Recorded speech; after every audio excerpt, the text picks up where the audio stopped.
All right, Waikiki's sidewalks are for walking, not sitting, and as of today, that is the new law. Today, Mayor Kirk Caldwell signed a total of 3 bills into law. They're all aimed squarely at the homeless. KITV4's Andrew Pereira back from Honolulu Hale and joins us with the latest. Andrew. Well, Kenny and Yunji, the mayor admits that the new laws are an act of tough love, but he says shelter space is available as the city's Housing First initiative gets off the ground.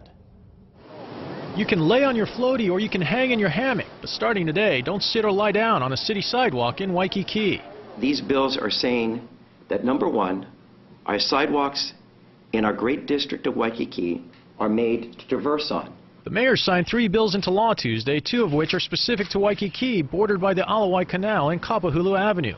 Under the measures, it's now a petty misdemeanor to sit or lie on a sidewalk or go to the bathroom in public in Waikiki. The 3rd bill makes public urination and defecation illegal throughout all of Oahu.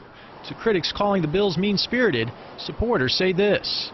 I would argue it is much more incompassionate to leave people on the streets in place than to pick them up and to take them to a shelter. It's estimated less than 100 people in the Waikiki Special District are chronically homeless, most of them men. The mayor says over the past 6 months, an average of 80 shelter spaces have been available in the urban core. So the argument that they have nowhere to go, there is a place to go. Waikiki's controversial sit-lie bill is modeled after a similar law in Seattle. Seattle police say they issue only a few dozen citations every year. Typically when officers give the warning, a lot of the people just do what they're supposed to do and move on. The mayor envisions the same thing will happen in Waikiki after a period of educating the homeless. Under the sit-lie law, Honolulu police officers must first issue a warning. If the warning is ignored, a citation will follow. They continue to sit or lie on a sidewalk, they will then, as a next level of action, be arrested. Part of the effort to educate the homeless about the new sit-lie law involves handing out these yellow cards that contain the names and numbers of service providers that may have shelter space. So if they do want to go to a shelter, they will have the information, and hopefully we can make it happen for them.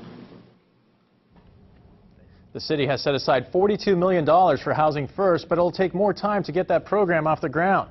As part of the new laws, the Waikiki Business Improvement District Association began opening the bathrooms next to the police substation in Waikiki around the clock. Last night, the first night of the program, 76 people used those restrooms. Yunji? Thanks so much, Andrew. And Andrew, they initially proposed an island-wide bill against sitting and lying on sidewalks. Why didn't that one go forward? Well, Yunji, it's because council members were told that such a law would likely fail a constitutional challenge since it applies so broadly and not just to specific areas such as a business district. Back to you. All right. Thanks so much for that report.